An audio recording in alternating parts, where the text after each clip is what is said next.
warahmatullahi wabarakatuh. Ya. Alhamdulillah, puji syukur saya panjatkan atas kehadiran Allah Subhanahu wa Ta'ala, karena atas limpahan rahmat dan karunia-Nya kita bisa berkumpul di pagi hari ini dalam rangka ini ya, diseminasi penyebaran pemahaman kepada rekan guru mengenai budaya positif. Ya, di mana hal ini adalah merupakan salah satu tugas yang harus saya lakukan dalam kegiatan pendidikan guru penggerak angkatan 11 Kabupaten Cirebon. Salawat serta salam semoga selalu kita curah limpahkan kepada junjungan kita, Nabi besar kita Nabi Muhammad SAW, kepada keluarganya, kepada para sahabatnya, dan semoga kita termasuk ke dalam umatnya yang akan mendapatkan syafaat beliau di akhir nanti. Amin amin ya rabbal alamin. Yang terhormat Bapak Dr. Jajuli SPD MM selaku kepala sekolah, yang terhormat Bapak Ibu Wakasek, yang saya hormati Bapak Ibu rekan guru beserta staf, yang sudah, saya sangat berterima kasih kepada Bapak Ibu guru yang sudah meluangkan waktunya untuk kegiatan ini, khususnya untuk Bu Kartini yang sudah memberikan akses bagi saya untuk bisa menyelenggarakan kegiatan diseminasi ini. Nah, Bapak Ibu, kegiatan kali ini mungkin sekedar sharing saja ya, karena salah satunya ada keharusan kami untuk menyebarkan informasi kepada rekan-rekan guru di sekolah atau di satuan pendidikannya masing-masing mengenai apa yang sudah pernah kami dapatkan di dalam kegiatan pendidikan guru penggerak. Nah, salah satu yang kami dapatkan itu adalah mengenai budaya positif, gitu ya. Nah, adapun tujuannya gitu ya, mudah-mudahan dengan budaya positif yang dipaparkan gitu bisa menjadi inspirasi. Barangkali kalau misalnya memang sekolah kita sudah memiliki budaya positif yang bagus, ya ditingkatkan atau mungkin menambahkan budaya-budaya positif yang lainnya gitu.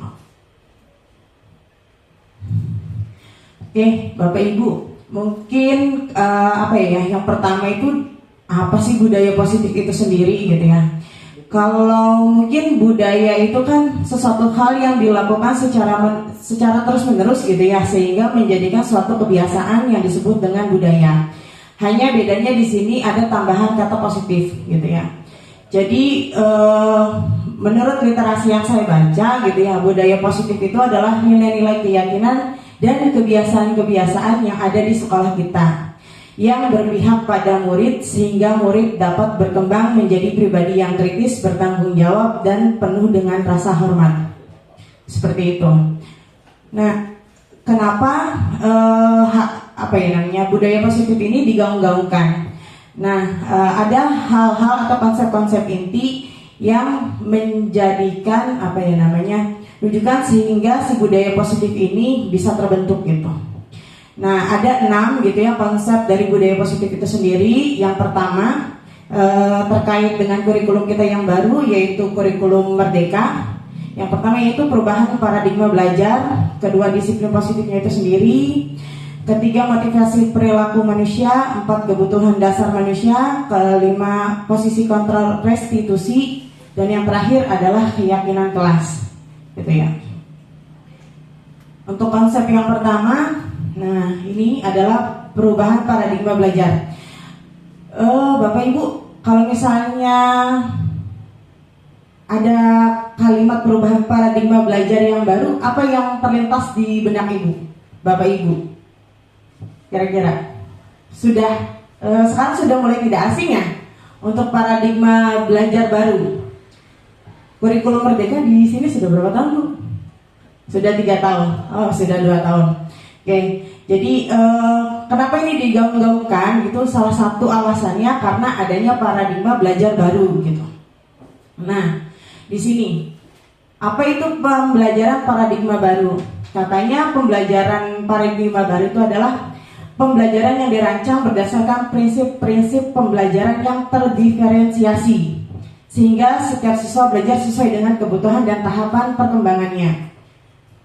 Jadi kalau di sini di kurikulum Merdeka yang baru itu kan kita mengenal pembelajaran berdiferensiasi gitu ya.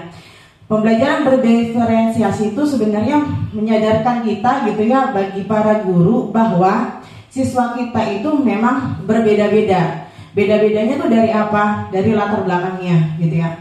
Dari latar belakang, dari kesiapan belajar, dari profil belajar, atau kalau tidak salah saya ingat itu kayak Bu Elin gitu ya, kan ngebagi ini, misalnya kelas A itu gaya belajar apa, kelas B itu gaya belajar apa. Nah itu termasuk ke dalam profil belajar siswa. Nah karena kita sadar gitu ya, karena kita sadar bahwa siswa kita datang ke sekolah dengan profil latar belakang yang berbeda-beda, maka dari itu nanti proses pembelajarannya itu kita juga menyiapkan gitu strategi untuk mengakomodasi ya pembelajaran yang dimana pembelajaran yang nanti kita lakukan itu mengakomodasi kebutuhan-kebutuhan siswanya.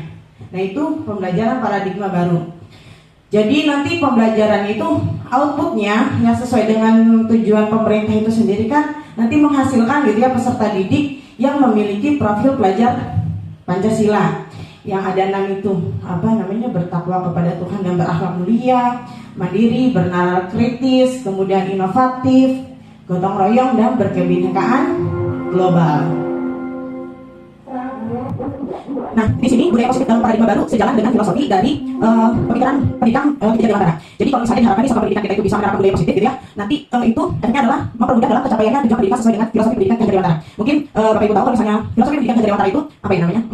Menurut beliau gitu ya, pendidikan yang berpusat kepada peserta didik atau bahasa Inggrisnya itu menghamba pada anak gitu kan ya. Nah, jadi nanti pada saat kita melakukan pembelajaran gitu ya, pembelajaran yang kita lakukan fokusnya itu adalah peserta didik. Karena tadi kalau paradigma lama itu kan teacher center, ya guru banyak menjelaskan. Ketika pembelajaran itu banyak guru yang aktif yang berperan dalam kegiatan pembelajaran. Tetapi di dalam paradigma baru sesuai dengan filosofi kebijakan dewantara, pembelajaran itu seharusnya yang lebih aktif itu adalah peserta didiknya, gitu ya, student center gitu. Dan kita sebagai guru itu menjadi fasilitatornya, yang bukan menjadi pemeran utamanya. Kita hanya menjadi fasilitator yang dimana di dalam melakukan pembelajaran itu menuntun siswa itu berdasarkan kodrat alam dan kodrat zaman. Gitu. Kalau kodrat alam itu berhubungan misalnya dengan latar belakang mereka nih. Kayak saya pada saat ngajar di presiden sama di SMA itu kan dengan latar belakang yang berbeda. Gitu. Jadi saya tidak mau pada saat menjadi pendidik di sini, ya saya mengikuti gitu latar belakang siswa yang ada di sini. Nah kalau untuk kodrat zaman gitu ya, kan kita juga tahu mentreatment anak zaman dulu sama zaman sekarang gitu. Nah si KHD ini KHD dewantara ini mengharapkan kita sebagai pendidik yang ikutin gitu, mengikuti zamannya anak gitu. Artinya kalau sekarang anak-anak melek teknologi, nah gurunya juga diusahakan untuk melek teknologi seperti itu.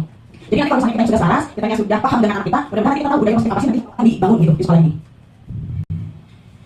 Kemudian yang kedua, konsep intinya itu adalah disiplin positif.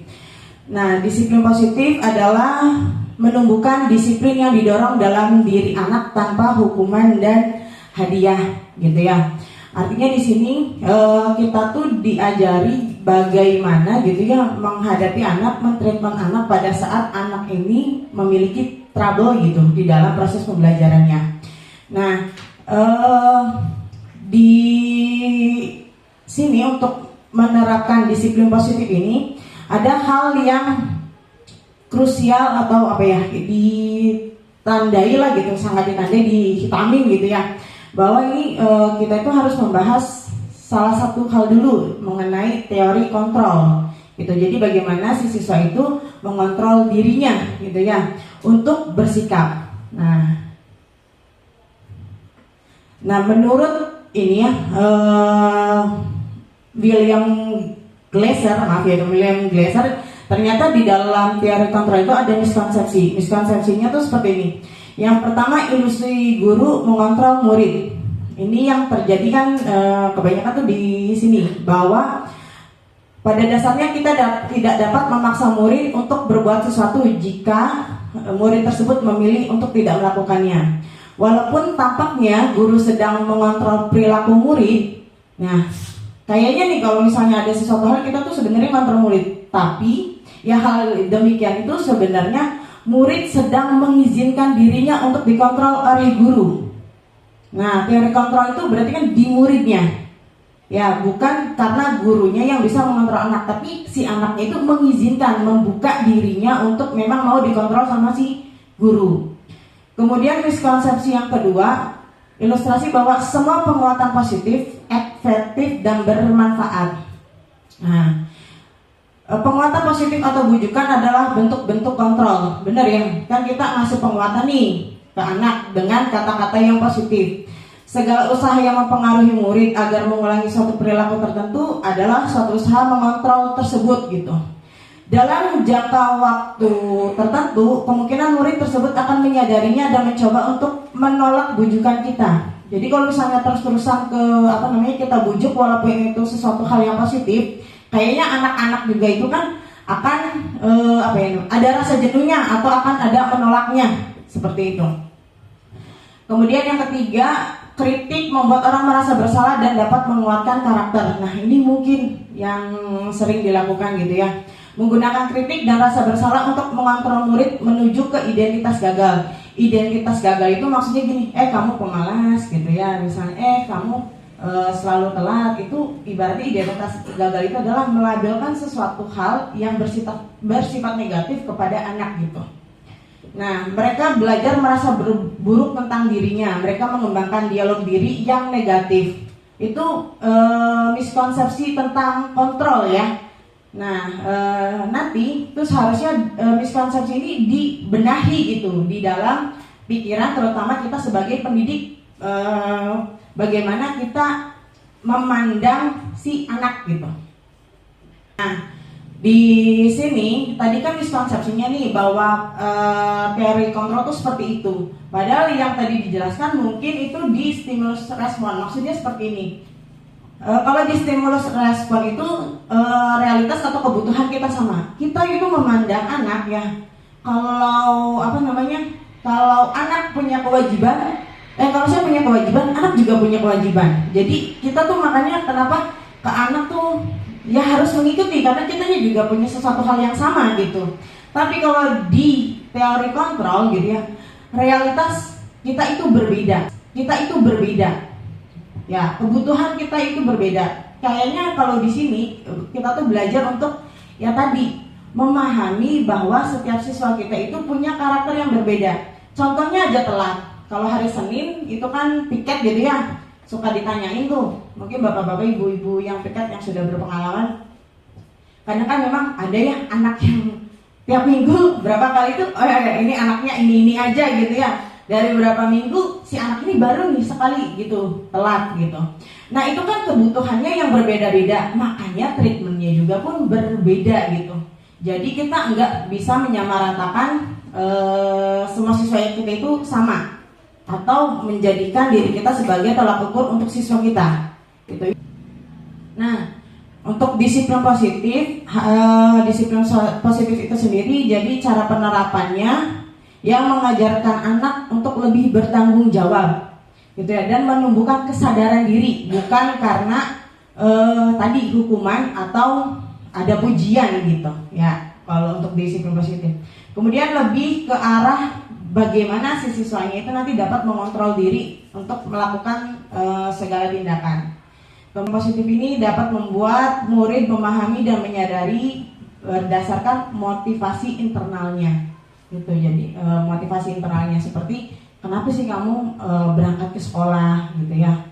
Kita gali ke hal-hal itu untuk menumbuhkan rasa sadar tadi bahwa yang namanya kebutuhan bahwa belajar itu adalah kebutuhan dianya gitu.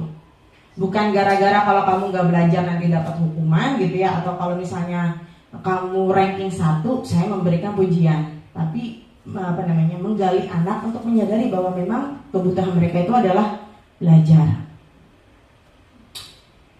Nah, yang ini tadi kan hukuman. Kalau hukuman mungkin gambaran sikapnya adalah sesuatu hal yang bersifat kondisional gitu ya, enggak direncanakan. Anak telat, kita kan nggak tahu ya siapa yang telat gitu, tidak direncanakan. Nah, kita kasih hukuman gitu.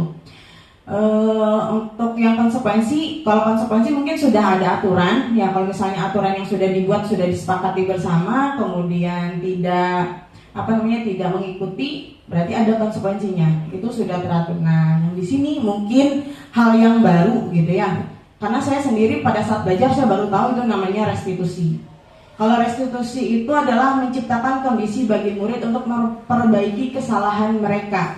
Jadi kalau hukuman kan langsung tuh. Nah, kalau di restitusi itu kita memberikan kesempatan kepada anak untuk memperbaiki kesalahan mereka, sehingga bisa kembali kepada kelompok mereka dengan karakter yang lebih kuat atau lebih baik daripada pada saat melakukan kesalahan gitu. Restitusi juga merupakan proses kolaboratif yang mengajarkan murid untuk mencari solusi, gitu. Mencari solusi terhadap masalah mereka dan membantu murid berpikir tentang orang seperti apa yang mereka inginkan. Jadi kalau di proses restitusi itu nanti biasanya ada proses dialog antara guru sama murid itu sendiri. Selanjutnya konsep yang ketiga yaitu motivasi perilaku manusia. Oke, menurut Gossen dalam bukunya Restructuring School Discipline itu ada 3 motivasi perilaku manusia mengapa dia melakukan suatu tindakan. Nah, yang pertama itu adalah untuk menghindari ketidaknyamanan atau hukuman. Jadi kadang-kadang kalau misalnya kita melakukan A, motivasinya itu karena udah menghindarin hukuman nih. Kalau misalnya saya ada tugas nih, tadi suruh nyatet, saya nyatet, mungkin motivasinya untuk biar ngindarin. Nanti barangkali kalau tidak nyatet nanti saya dapat hukuman gitu ya. Terus yang kedua untuk mendapatkan imbalan, misalnya imbalannya tadi nilai. Atau yang ketiga untuk menjadi orang yang mereka inginkan. Maksudnya pada saat saya dikasih tugas, ya saya harus bertanggung jawab gitu ya. Saya mau menjadi orang yang bertanggung jawab karena guru sudah mempercayakan saya gitu untuk mengerjakan tugas. Jadi ini menurut Gossen teori motivasi kenapa mereka melakukan suatu tindakan. Kemudian konsep yang keempat adalah kebutuhan dasar. Nah, jadi untuk kebutuhan dasar ini mungkin kalau anak-anak suka trouble gitu ya. Nah, suka trouble atau misalnya suka melanggar suatu aturan, karena kita di sini dituntut untuk belajar mengenai apa sih kebutuhan dasar dari manusia atau si murid kita itu sendiri. Ya, apakah kebutuhan dasarnya untuk hanya sekadar bertahan hidup gitu ya, atau penguasaan, rasa kasih sayang dan diterima, kebebasan atau kesenangan. Jadi kalau misalnya murid kadang-kadang suka isengnya gitu, suka iseng sama teman kelasnya gitu, sampai dengan ada masalah lah, bertengkar gitu. Nah, kadang-kadang hal itu pemicunya adalah memang anak butuh kesenangan gitu, senang yang namanya ngisengin temennya gitu. Atau misalnya mencari masalah karena ini gitu, dia itu butuh perhatian gitu, butuh kasih sayang. Dia merasa diperhatikan pada saat merekanya itu memang trouble. Jadi gurunya itu ngetag anaknya gitu, ini anak itu bermasalah. Jadi kan kita lebih lebih jadi perhatian gitu. Nah, ternyata kebutuhan dasarnya dia tuh ini. Nah, di dalam proses pembelajaran kita juga nanti dituntut untuk ini mengenali kebutuhan dasar dari siswanya kita. Nah, yang ini posisi kontrol restitusi yang tadi. Kalau restitusi itu pada saat anak mengalami kesalahan nanti ada proses diskusinya gitu ya, enggak langsung menghukum gitu, tapi ada kita memberikan kesempatan anak untuk memperbaiki dirinya menjadi pribadi yang karakternya jauh lebih baik. Nah, ada 3 langkah pada saat melakukan segitiga restitusi. Yang pertama itu adalah yang ini, menstabilkan identitas. Nah, maksudnya menstabilkan identitas itu adalah gini, pada saat misalnya anak itu berbuat kesalahan gitu ya, kita tuh diajarkan untuk memberitahukan anak bahwa yang tadi, bahwa setiap tindakan itu kan pasti punya maksud dan tujuan. Nah, kita menstabilkan identitas tadi. Kalau misalnya anak terlambat, oh ya kamu terlambat gitu ya, misalnya karena kesiangan, ya wajar saja kesiangan. Kita menstabilkan dulu nih identitasnya dia. Kemudian tindakan yang kedua itu memvalidasi tindakan yang salah. Setelah menstabilkan identitasnya, nah kita memvalidasi ya yang salah tadi, telatnya gitu ya. Kita harus bisa membuat siswa itu sadar terhadap tindakan apa yang salah gitu. Kemudian ya nanti diskusi aja, kenapa kamu telat gitu kan, misalnya karena karena nggak bisa tidur. Nah, kenapa nggak bisa tidurnya? Mainan HP. Kenapa mainan HP? Kan tahu nih besoknya sekolah. Artinya itu ada proses diskusi yang dimana nanti anak itu sadar titik salahnya dan titik dimana harus dia memperbaikinya gitu ya. Setelah itu nanti kita tanyakan gitu, apakah yang kamu lakukan hari ini, nih telat hari ini adalah sesuatu hal yang benar gitu. Misalnya ya enggak Bu gitu. Jadi kita arahkan. Jadi perilaku yang benarnya itu adalah apa gitu kan. Nah kemudian yaitu menanyakan keyakinan. Menanyakan keyakinan itu memperbaiki tindakannya dan solusinya itu apa. Untuk keyakinan nilai yang benarnya itu apa Bu? Berarti saya harusnya sih enggak telat lagi. Nah itu sebenarnya sudah merujuk kepada keyakinan yang benarnya. Jadi ada proses diskusinya, enggak serta-merta harus dikasih hukuman seperti itu. Nah di dalam segitiga restitusi guru berperan sebagai manajer menggunakan segitiga restitusi yang tadi untuk menyelesaikan masalah, menstabilkan identitas, validasi dan menanyakan keyakinan yang salah. Nah, di sini di dalam segitiga restitusi itu ada yang namanya 5 posisi kontrol guru. Yang pertama itu adalah posisi penghukum. Kalau yang penghukum ya tadi gitu ya. Pada saat kita menemukan anak yang trouble, ya guru langsung mengambil tindakan yang berupa hukuman. Atau kalau kadang tidak berupa hukuman tapi gimana ya, bahasa secara verbalnya itu membuat anak merasa bersalah. Nah ini posisi guru berarti hanya untuk membuat rasa bersalah. Atau posisi kitanya sebagai teman. Kalau sebagai teman biasanya banyak pemaklumannya kan. Nah atau pemantau, hanya mantau aja gitu. Nah kalau manajer kalau manajer itu sudah tadi ada proses diskusinya sampai dengan sampai dengan menemukan solusi gitu ya, menemukan solusi apa yang harus diperbaiki sama si siswanya. Kalau misalnya di manajer ya bisa jadi penghukum oke gitu ya, tapi kan ada prosesnya. Ya pembuat rasa bersalah oke, jadi teman, karena kalau tidak jadi teman pasti proses komunikasi antara guru sama muridnya itu pasti akan merasa tidak nyaman gitu ya.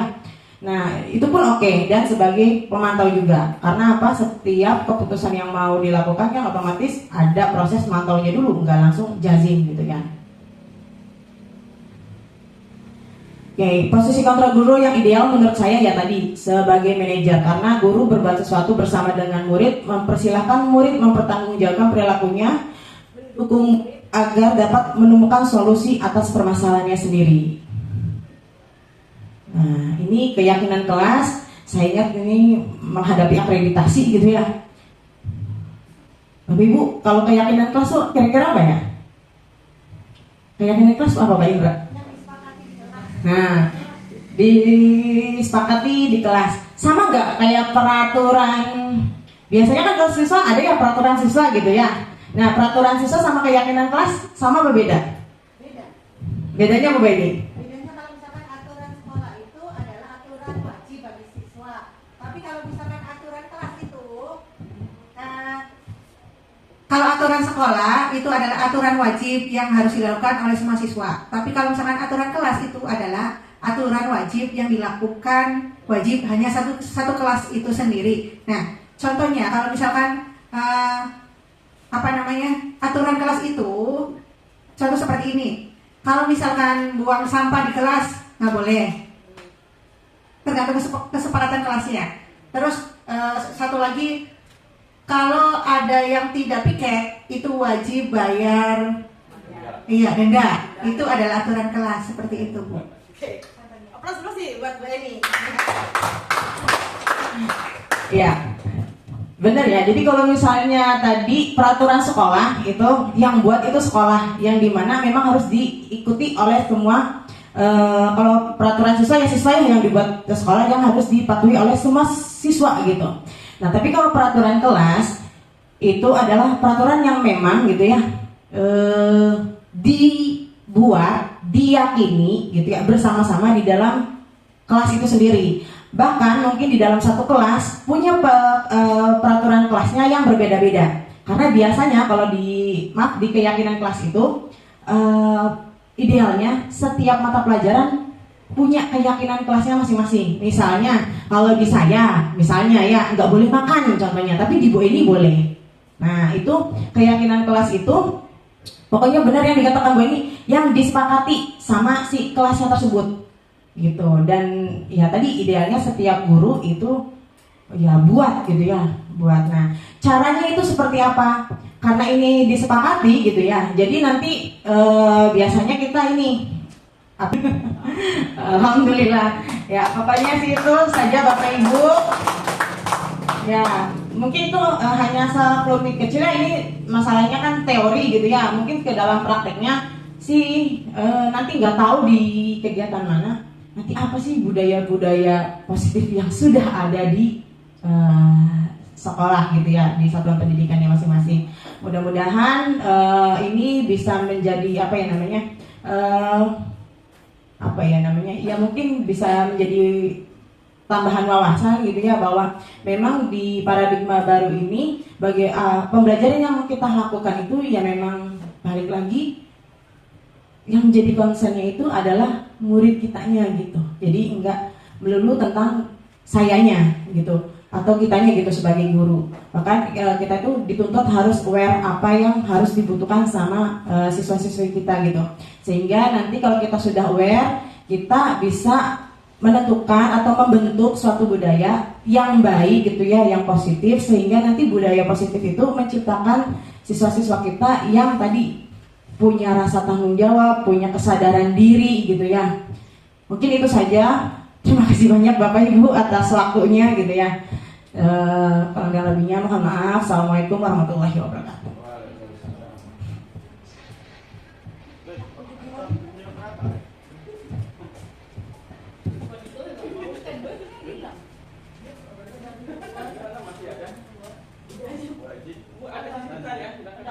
Sisi pertanyaan.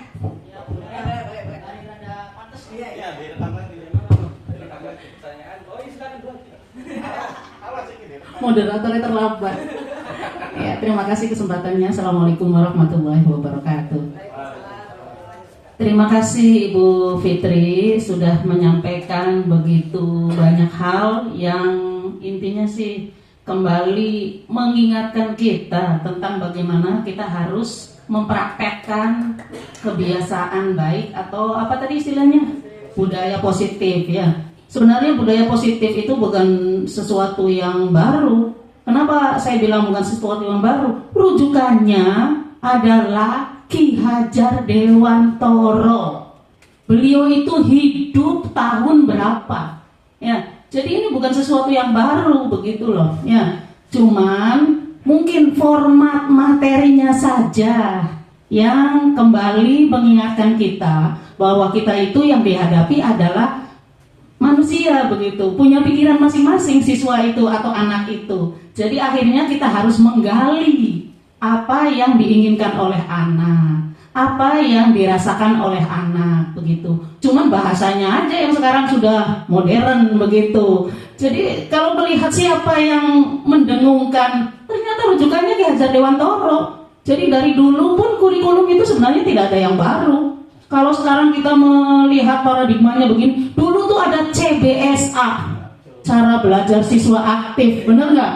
Sudah diulang-ulang, cuma dengan bahasa yang berbeda-beda. Tapi kembali saya berterima kasih karena kita sekarang diingatkan kembali bahwa kita itu ketika berlaku sebagai guru, yang kita hadapi adalah siswa yang memang mempunyai karakter dan kebiasaan atau kemampuan yang berbeda-beda. Ketika menerima apa yang kita berikan begitu, responnya pun berbeda-beda. Jadi kalau bagi saya ya yang sudah ya U-nya itu udah lama,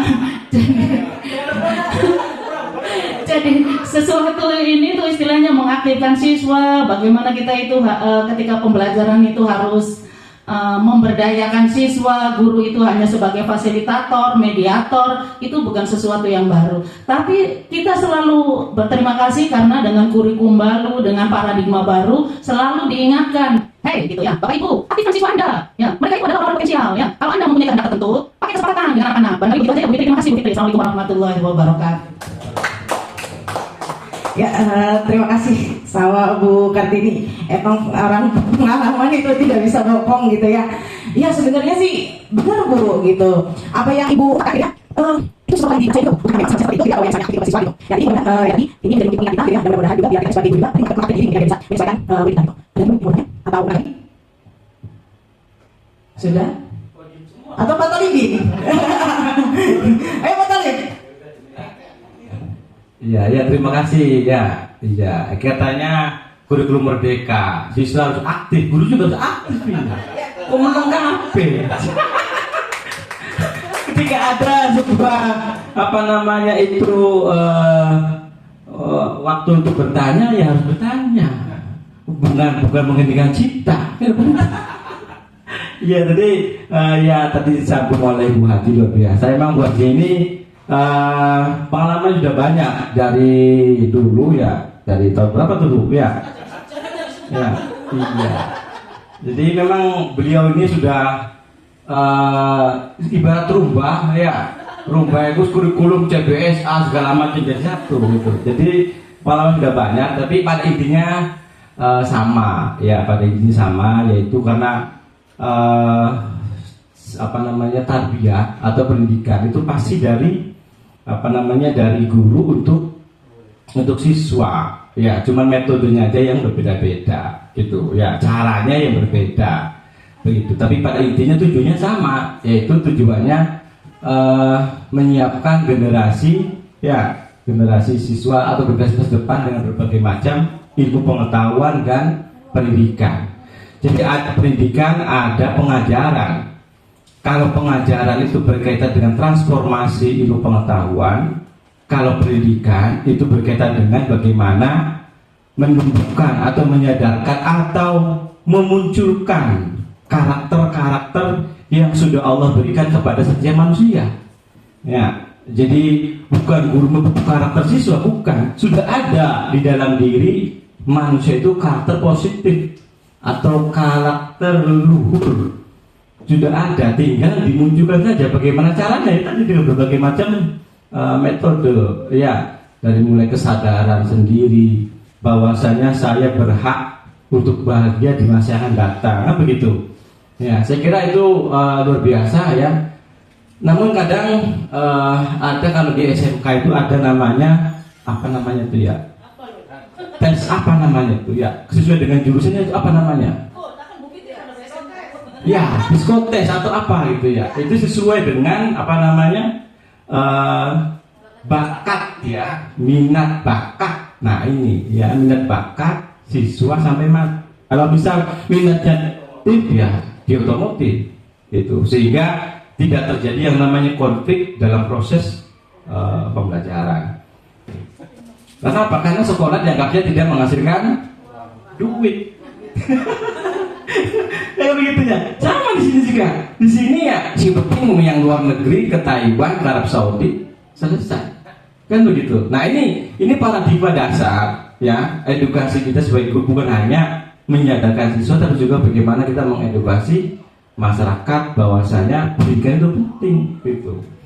Kehidupan ini bukan bicara masalah duit, tapi juga masalah yang lain. Ya, tanya bagi perempuan tuh ya, itu apa jadi duit ya. Ya kan gitu ya. Seperti ada uangnya aman gitu ya begitu.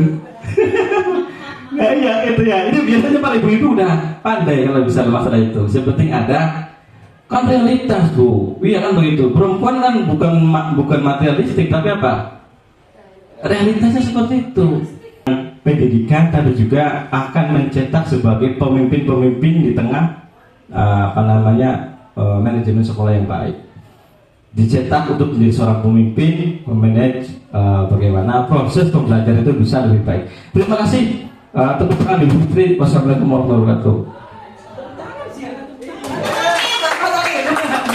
Oke, Pak Talib lebih cocok jadi pemateri kayaknya ya. Ya, bener. Iya.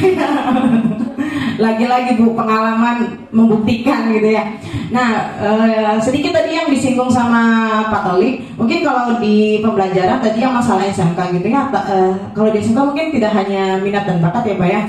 Selain minat dan bakat, kan kadang ada persyaratan-persyaratan yang memang harus dipenuhi gitu. Kayak misalnya anak komputer sama anak teknik mungkin kan ya tidak boleh kayak buta warna kan seperti itu. Jadi minatnya saja tuh tidak cukup gitu. Nah makanya